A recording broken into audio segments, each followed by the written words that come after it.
இறைவனுக்கு வணக்கம். தமிழுக்கும் தமிழ் மண்ணுக்கும் வணக்கம். இங்கே கூடியுள்ள பெரியோர்கள், தாய்மார்கள், என்னுடைய டீம் எல்லாருக்கும் வணக்கம். மற்றும் நான் இங்கே நிற்க காரணமாக இருக்கக்கூடிய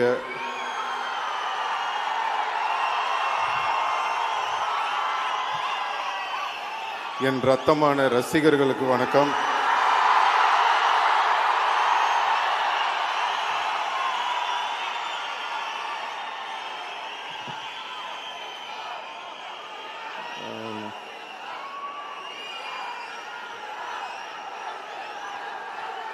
Thank you. நன்றி.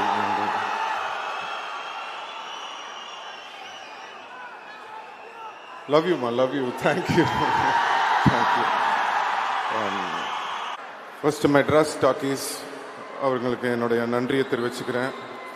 Thank you, Shiva sir. Means a lot. And thank you, Suhasini ma'am. ரொம்ப thanks. Nithya ma'am, thank you so much. And Raj Kamal, Mahendran sir, thank you for this film. And Disney, உங்களோட heart ஒர்க்குக்கு hats off. Thank you. Red Giant இந்த படத்தை release பண்ணுறாங்க. Thanks to Udhayana. Thank you. Senbagamoorthy sir, thank you. All our assistant directors, crew members, managers, whole team எல்லாருக்கும் நன்றி. Thank you so much. எங்களோட costume designer Rekha, thank you for a fantastic costumes for me. Art director Sharmistha ma'am, editor sir Sreekar Prasad sir, and stunt master Anbariv master, thank you master. நான் நிறையா stunt masters பார்த்துருக்கேன். எல்லோரும் ஒரு விஷயத்தில் வந்து ரொம்ப சூப்பராக பண்ணுவாங்க. சில பேர் வந்து ஃபைட் சூப்பராக இருக்கும், இல்லைனா வந்து அவங்க பேசலாம். தேங்க்யூ. அந்த மாதிரி தேங்க்யூ.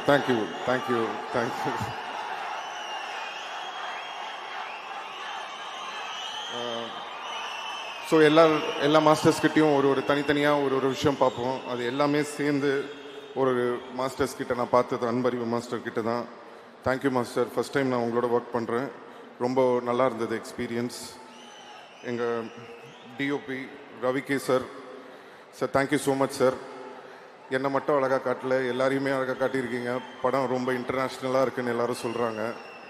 அண்ட் உங்களோட மேனிஃபெஸ்டேஷன் நினைக்கிறேன், நான் இந்த படம் நடிக்கணும்னு நீங்கள் சொல்லிகிட்டே இருந்தீங்க. So finally that has happen.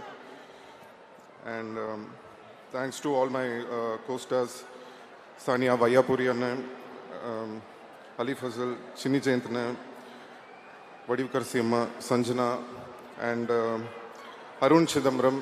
Is a young, ஒரு புது டேலண்ட், என் கூட சேர்ந்து நடிச்சிருக்காரு. ரொம்ப அருமையாக பண்ணீங்க. So I wish him all the very best. பக்ஸ் அவரோட ஃபஸ்ட் டைம் ஒர்க் பண்ணுறேன், ரொம்ப நல்லா இருந்தது. Thank you. Joju George, thank you sir. எனக்கு உங்களை ரொம்ப பிடிக்கும். உங்களோட பர்ஃபார்மன்ஸ், உங்களுக்கு இருக்கிற அந்த ஸ்க்ரீன் ப்ரெசன்ஸ் பார்க்கும்போது ரொம்ப பொறாமையாக இருக்கும். உங்களோட ஒர்க் பண்ணது ரொம்ப சந்தோஷம். ரொம்ப நல்லா பண்ணியிருக்கீங்க இந்த படத்தில். Thank you sir. All the best. And Aishwarya Lakshmi, அவங்களோட எனக்கு கம்மி தான் அவங்க. Thank you. Nassar sir, means a lot sir. நம்ம நிறைய படம் பண்ணியிருக்கோம் இதுக்கு முன்னாடி, பட் இந்த படத்தில் ஒர்க் பண்ணது ரொம்ப ஸ்பெஷல். என் கூட வந்து பையன் மாதிரி என்னை பார்த்துக்கிட்டீங்க, ரொம்ப அன்பாக இருந்தீங்க. நீங்களும் கமல் சாரும் நடிக்கிறது, பேசுகிறது, அதெல்லாம் பார்க்கும்போது ரொம்ப சந்தோஷமாக இருந்தது உங்களோட ஒர்க் பண்ண அந்த time. Thank you sir. Abhirami ma'am, super. இந்த படத்தில் வந்து கண்டிப்பாக உங்களோட பர்ஃபார்மன்ஸ் எல்லோரும் பேசுவாங்கன்னு நான் நம்புகிறேன். ரொம்ப அருமையாக பண்ணியிருக்கீங்க. Welcome back to Tamil cinema. We missed you. And Ashok Selvan, ஒரு சச் அ கிரேட் டேலண்ட், ஒரு தம்பி மாதிரி. அவர் இன்னும் நிறைய படங்கள் பண்ணணும். அவருக்கு ஒரு அருமையான ஒரு டேலண்ட் இருக்குது. கண்டிப்பாக ஒரு மிகப்பெரிய ஆள். அவர் கண்டிப்பாக ஃப்யூச்சரில் வருவார். இந்த படத்தில் எங்களுக்கு கம்மியான சீன்ஸ் தான் கிடச்சிது. பட் இருந்தாலும் ஒர்க் பண்ணுறதுக்கு ரொம்ப அருமையான ஒரு மனிதர். ஐ wish him all the very best. Trisha அவங்க அவங்களும் நானும் வினை தாண்டி வருவாயா பண்ணியிருந்தோம். அதுக்கப்புறம் நிறையா எக்ஸ்பெக்டேஷன், அதுவும் இந்த படத்துக்கு வந்து ரொம்ப எக்ஸ்பெக்ட் பண்ணிகிட்டு இருந்தாங்க. பட் ட்ரெய்லரை பார்த்து நீங்கள்லாம் கொஞ்சம் ஷாக்காக இருப்பீங்கன்னு நினைக்கிறேன். பட் இன்னும் வந்து நிறைய சர்ப்ரைஸ் இருக்குது அவங்க சொன்ன மாதிரி. ஸோ அதை பற்றி நாங்கள் இப்போ பேச முடியாது. படம் வந்ததுக்கு அப்புறமா நீங்கள் எல்லோரும் பார்ப்பீங்கன்னு நினைக்கிறேன். அண்ட் ரஹ்மான் சார் பற்றி பேசணுன்னா நிறையா பேசிகிட்டே இருக்கலாம். தேங்க்யூம்மா, கொஞ்சம் பேச விட. Love you. வரேன் உங்களுக்கு வரேன். Rahman sir, thank you sir. ஏன்னா சின்ன வயசுலேருந்து உங்களை ரொம்ப தொந்தரவு பண்ணியிருக்கேன், இப்போ வரைக்கும் பண்ணிகிட்ருக்கேன்னு நினைக்கிறேன். ரஹ்மான் சாரோட எனக்கு நிறையா ட்ராவல் இருந்திருக்கு. பட் ரொம்ப ஒரு இம்பார்ட்டண்ட்டான ஒரு மொமெண்ட் எதுனா, ஒரு டைமில் இந்த பீப் சாங்குன்னு ஒரு சாங் வந்தப்போ ரொம்ப அந்த டைமில் வந்து ரொம்ப கஷ்டமான ஒரு டைம் உங்கள் எல்லாருக்குமே தெரியும். அப்படி இருக்கிற ஒரு டைமில் வந்து எனக்காக வந்து அந்த டீசருக்கு வந்து ஒரு டைலாக்ல இருந்தது ஒரு டீசரு. பட் சார் வந்து ஊருக்கு போகாமல் இருந்து இல்லை நம்ம எதா பண்ணணும் அப்படின்னு சொல்லி அவர் போட்டு ஒரு டீசரை ரெடி பண்ணி ரிலீஸ் பண்ண சாங் தான் தள்ளி போகாதே. ஸோ அதை என்றைக்குமே மறக்க மாட்டேன். எனக்காக நிறையா செஞ்சுருக்கீங்க sir, thank you so much. And first time எங்கள் அப்பா படத்துக்கு அப்புறம் நான் வந்து வெளியில் வந்து ஒரு படத்தில் பாட்டு பாடினேன்னா எனக்கு ஃபஸ்ட்டு சான்ஸ் கொடுத்தது ரஹ்மான் சார் தான். ஸோ அதை ஏன் நான் இன்றைக்கி சொல்கிறேன்னா, அவர் என்ன நினச்சி எனக்கு கொடுத்தாருன்னு தெரில. இது வரைக்கும் தமிழ், தெலுங்கு, மலையாளம், கன்னடா தெரியல, ஹிந்தி வரைக்கும் பாடியிருக்கேன். கிட்டத்தட்ட 150 சாங் பாடியிருக்கேன் சார் உங்களால். Thank you so much sir.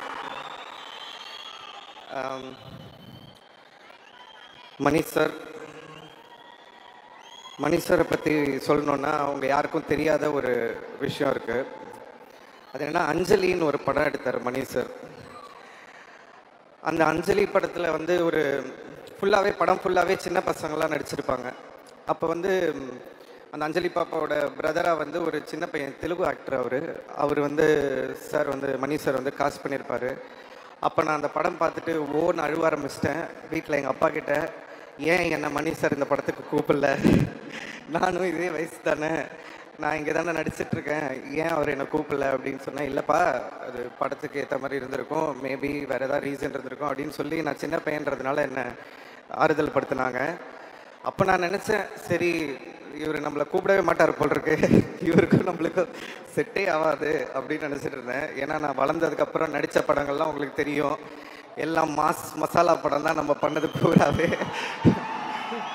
So அப்படி இருக்கிற ஒரு டைமில் வந்து உங்கள் எல்லாருக்குமே தெரியும், என் மேலே இந்த ரெட் கார்டெலாம் போடுற மாதிரி ஒரு சிச்சுவேஷன் வந்தது.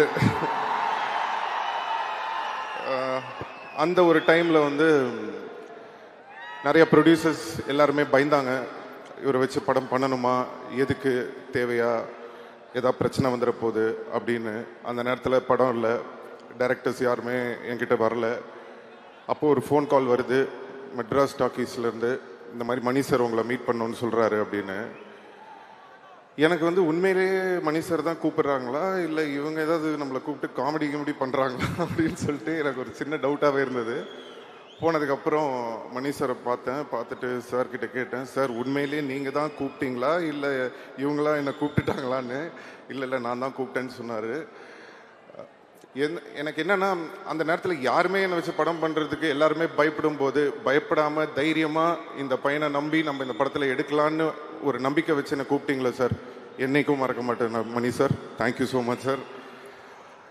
செக்கச்சவந்த வானம் மட்டும் இல்லை, எல்லா படமும் ஃபஸ்ட் மணி சார் வந்து என்னை கூப்பிட்டு கதை சொல்லியிருக்காரு. பொன்னியின் செல்வனுக்கும் கூப்பிட்டாரு, ஒரு சில விஷயங்களால் என்னால் பண்ண முடியல. அதுக்கப்புறம் தக் லைஃப்லையும் கூப்பிட்டு ஃபஸ்ட்டு மணி சார் கூப்பிட்டாரு. அப்போவும் என்னால் ஒரு கெட்டப் ப்ராப்ளம் இருந்ததுனால பண்ண முடியாமல் இருந்தது. பட் அகெயின் திரும்பவும் அந்த ஆப்பர்ச்சுனிட்டி வந்தது. அதுவும் சாதாரணமாக வரல. கமல் சாரோட சேர்ந்து இவ்வளோ பெரிய படத்தில் இந்த ஆப்பர்ச்சுனிட்டி வந்தது. ஸோ இறைவனுக்கு நன்றி தெரிவிச்சுக்கிறேன். அண்ட் மணி சார் வந்து எனக்கு ரொம்ப ஸ்பெஷல். என்னோடய காட்ஃபாதர் மட்டும் இல்லை, எனக்கு ஒரு குரு மாதிரி. Thank you sir. இந்த ஒரு மிகப்பெரிய ஒரு ஆப்பர்ச்சுனிட்டி இந்த படத்தில் இப்படி ஒரு கேரக்டர் கொடுத்ததுக்கு நான் என்றைக்குமே மறக்க மாட்டேன். Thank you so much.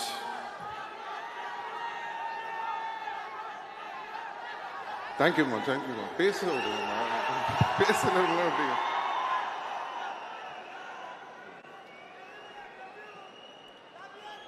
Love you. Kamal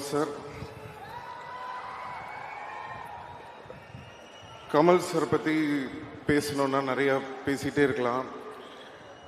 but என்னன்னா, அவர்கிட்ட கற்றுக்கிறதுக்கு நிறையா இருக்கும் அப்படின்னு நம்ம சொல்லும்போது ஒரு குருவாக நம்ம அவரை பார்க்குறோம். பட் கமல் சார் சொல்கிறாரு, no, I am still a student அப்படின்றாரு. ஸ்டூடெண்ட்டாக இருந்தாலும் திறமையான ஸ்டூடெண்ட் கிட்ட, ஒரு பயங்கரமான ஸ்டூடெண்ட் கிட்ட கற்றுக்கிறதுல தப்பே இல்லை சார். நீங்கள் ஸ்டூடெண்ட்டாக இருந்தாலும் நாங்கள் உங்ககிட்ட தான் கற்றுப்போம். இந்த படத்தில் வந்து ஒரு சீன் இருக்குது. மணி சார் கோச்சிக்க மாட்டாருன்னா நான் சொல்கிறேன். ஸோ என்னன்னா, நீங்கள் பார்த்துருப்பீங்க, அந்த மழையில் வந்து கொடை பிடிச்சிட்டு அந்த 16 அடி பாஞ்சா அந்த ஒரு சீன் ஷூட் பண்ணிகிட்டு இருக்கோம். அந்த சீன் ஷூட் பண்ணும்போது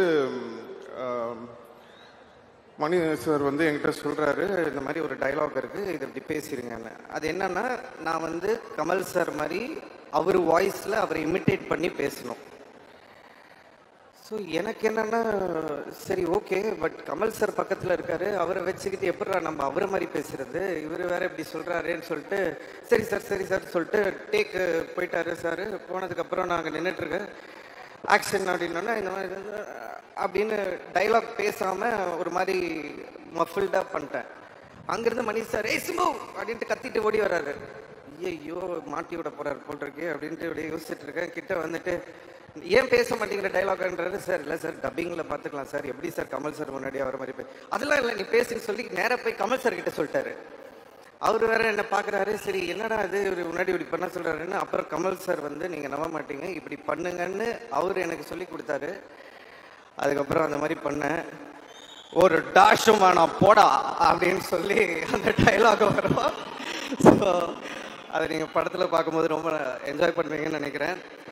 அண்ட் இன்னொரு ஷார்ட் நீங்கள் பார்த்துருப்பீங்க ட்ரெய்லரில், கமல் சாரோட கழுத்தை நான் பிடிச்சிட்டு இருக்கிற மாதிரி, இந்த பக்கம் கமல் சார் என்னோட கழுத்தை பிடிச்சிட்டு இருக்கிற மாதிரி ஒரு ஷாட்டு.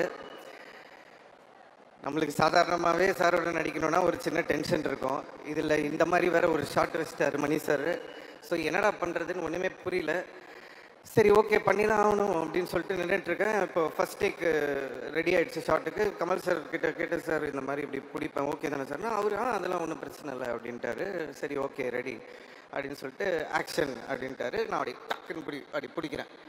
பிடிக்கும்போது நான் சரி அந்த ஆக்ஷன் அப்படி பண்ணிட்டு லைட்டாக அப்படி வச்சுக்கலான்னு சொல்லிட்டு அப்படி ஆக்டிங் பண்ணி அப்படி நடிக்கிறேன். உடனே மணி சார் கட்ன்றார். ஐயோ என்னடா அது திருப்பி பிரச்சனை பண்ண போல இருக்கு அப்படின்னு சொல்லிட்டு கிட்ட வந்தார். மணி சார் சொல்கிறாரு, Simbu you not holding him properly man, hold him அப்படின்றாரு. சார் நீங்கள் ஜாலியாக சொல்லிட்டு போயிடுறீங்க சார், எப்படி சார் கமல் சார் கருத்தை பிடிச்சி அமுக்கிறது, விளையாடுறீங்களா சார்? இல்லை அது ஸ்க்ரீனில் நல்லா தெரியுது, so you have to do it அப்படின்ட்டாரு. சரி இவர் விட மாட்டார் போல் இருக்கு அப்படின்னு சொல்லிட்டு சரி ஓகே ரெண்டாவது டேக் வரும்போது திருப்பி டக்குன்னு அப்படி பிடிக்கிறேன். இப்போ என்னன்னா கொஞ்சம் எக்ஸ்ட்ராவாக ஒரு பவர் கொடுத்து அப்படி லைட்டாக அப்படி பிடிச்சி ஃபேஸ்லலாம் இப்படி கொஞ்சம்லாம் பண்ணுறேன் அப்படி எக்ஸ்ட்ரா. சரி பார்த்துட்டு விட்டுருவாரு அப்படின்னு சொல்லிட்டு அப்பவும் விட மாட்டேங்கிறாரு. கட்டுன்றாரு. என்னடா இது திருப்பி கட்டுன்றாரே என்னடா இதுன்னு சொல்லிட்டு ஒன்றுமே புரியல. சரி ஓகே இந்த வாட்டி எனக்கு தெரிஞ்சு போச்சு, இதுக்கு மேலே நம்ம வந்து கழுத்தை ஒழுங்காக பிடிக்கலன்னா இவர் நம்ம கழுத்தை பிடிச்சிருவாரு.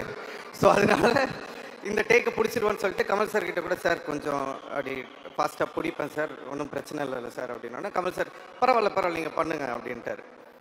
இப்போது சரி ஓகே ரெடி ஆக்ஷன் அப்படின்ட்டாரு. டப்புன்னு பிடிச்சி அப்படிலாம் பண்ணி அப்படி கை அப்படி பிடிச்சிட்டு இருக்கேன்.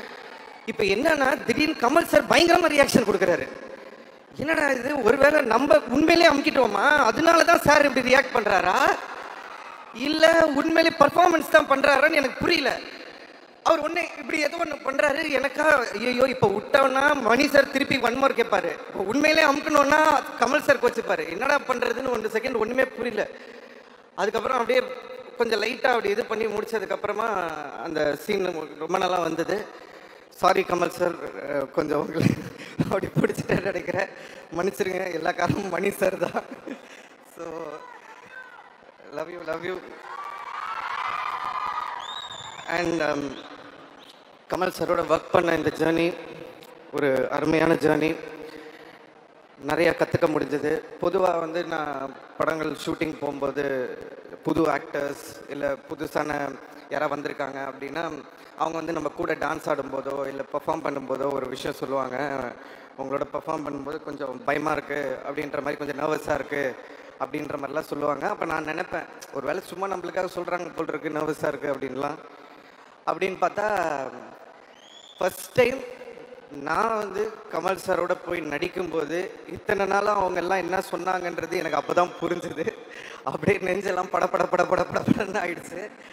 பட் அவர் அவ்வளோ அழகாக, அதெல்லாம் ஒன்றும் கவலைப்படாதீங்க, அதெல்லாம் தூக்கி ஓரம் வச்சுட்டு இந்த கேரக்டர் நீங்கள் சூப்பராக பெர்ஃபார்ம் பண்ணோம், உங்களுக்காக இவ்வளோ நல்ல ஒரு கேரக்டர் மணி சார் கொடுத்துருக்காரு, தைரியமாக பண்ணுங்கன்னு சொல்லி ஒரு தன்னம்பிக்கை கொடுத்தாரு. தன்னம்பிக்கை கொடுத்தது மட்டும் இல்லை, நீங்கள் ட்ரெய்லர் பார்த்துருப்பீங்க, அவருக்கு பக்கத்தில் ஈக்குவலாக நடிக்கக்கூடிய ஒரு ஆப்பர்ச்சுனிட்டியும் கொடுத்துருக்காரு. தேங்க்யூ கமல் சார், என்னைக்கு மறக்க மாட்டேன். Thank you so much. இந்த இடத்துல வந்து நான் ஒரு நன்றியை சொல்லணும்னு நினைக்கிறேன். இந்த இடத்துல கொஞ்சம் நான் என்னுடைய தந்தை திரு டி ராஜேந்தர் அவர்களுக்கும் உஷா ராஜேந்தர் அவர்களுக்கும் இங்கே நான் வந்து நன்றி சொல்ல கடமைப்பட்டிருக்கேன். ஏன் அப்படின்னா, சின்ன வயசில் எல்லா பசங்களுக்கும் சாக்லேட் வாங்கி கொடுப்பாங்க, வெளில கூட்டு போவாங்க, படத்துக்கு கூட்டு போவாங்க, பீச்சுக்கு கூட்டு போவாங்க, விளையாட சொல்லுவாங்க, இல்லை படிக்க சொல்லுவாங்க. ஆனால் பிறந்ததுலேருந்து எனக்கு நடிக்க சொல்லி கொடுத்து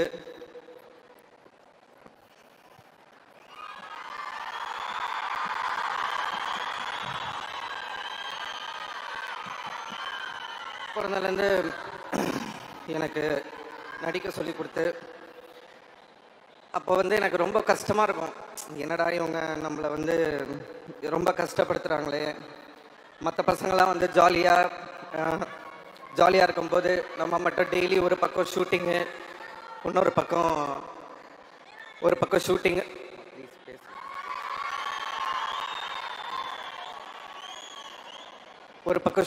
ஒரு பக்கம் வந்து படிக்கணும். ரொம்ப கஷ்டப்பட்டுருக்கேன் சின்ன வயசில். அப்போல்லாம் நினைப்பேன், ஏன் நம்ம இவ்வளோ கஷ்டப்படுத்துகிறாங்க அப்படின்னு சொல்லிட்டு. ஆனால் இன்றைக்கி வந்து ஒரு 40 வருஷம் கழித்து கமல் சாரோட நடிக்கிற ஒரு ஆப்பர்ச்சுனிட்டி வரும்போது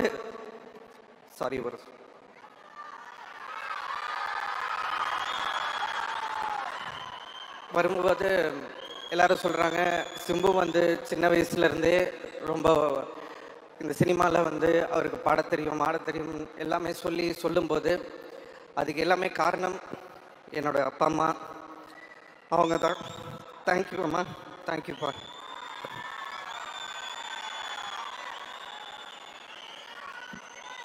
ஸோ இன்றைக்கி வந்து எங்கள் அப்பாவை நான் வர வேணான்னு சொன்னேன் இந்த ஆடியோ லான்ச்சுக்கு. ஏன்னா அவர் எமோஷ்னல் ஆகிடுவார் அப்போ அப்படின்னு நினச்சிட்டு அவரை வர வேணான்னு சொன்னேன். கடைசியில் இப்போ நான் எமோஷ்னல் ஆகிற மாதிரி ஆயிடுச்சு. சாரி.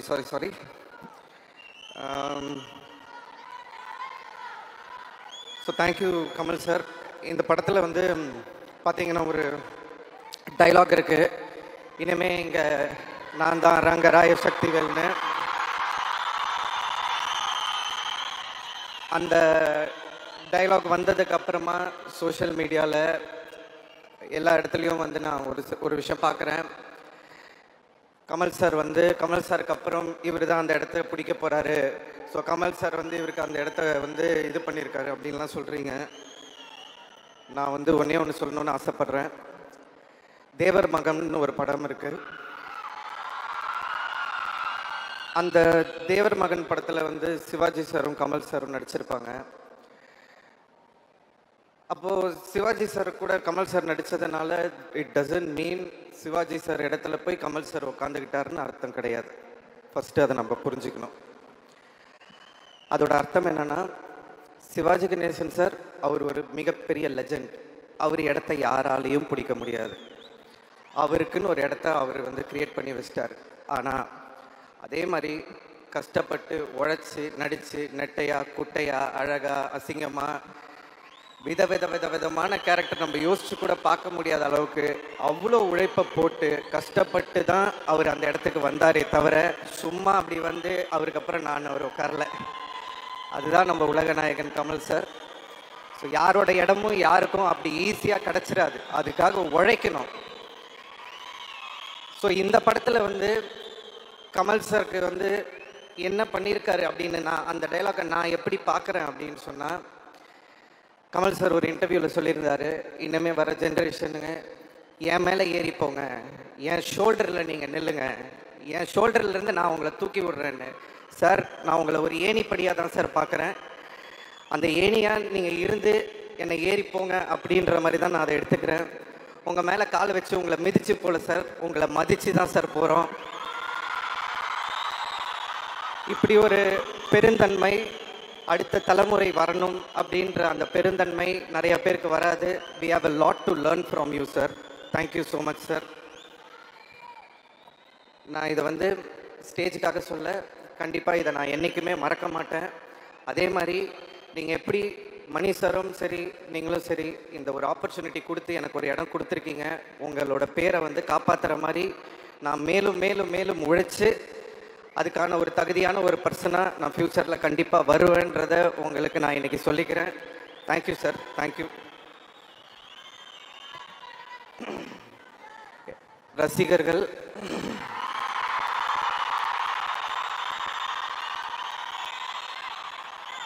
நான் சொல்லியிருந்தேன் உங்களை கண்டிப்பாக பெருமைப்படுத்துகிற மாதிரி இனிமேல் நடந்துப்பேன்னு சொல்லி, அதுக்கான ஒரு ஆரம்பமாக தான் நான் இந்த படத்தை பார்க்குறேன். தக் life will be the beginning. So thank you so much. காலதாமதம் கொஞ்ச நாள் கொஞ்சம் டைம் ஆயிடுச்சு, கவலைப்படாதீங்க. இனிமே காலதாமதம் இல்லாமல் நடக்கணும்னு பார்த்துக்கிறேன். எல்லாரும் கேட்பாங்க, உங்களுக்கு எப்படி சார் இவ்வளோ லாயலான ஃபேன்ஸ் இருக்காங்க அப்படின்னு சொல்லி.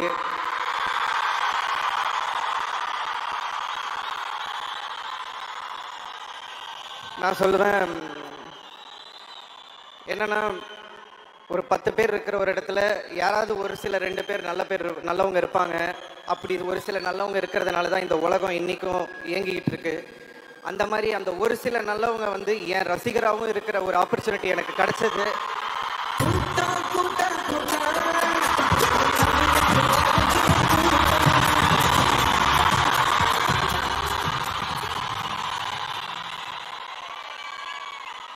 அப்படிப்பட்ட ஒரு நல்ல உள்ளங்கள் எனக்கு ரசிகர்களாக கிடைச்சதுக்கு நான் இறைவனுக்கு நன்றியை தெரிவிச்சுக்கிறேன்.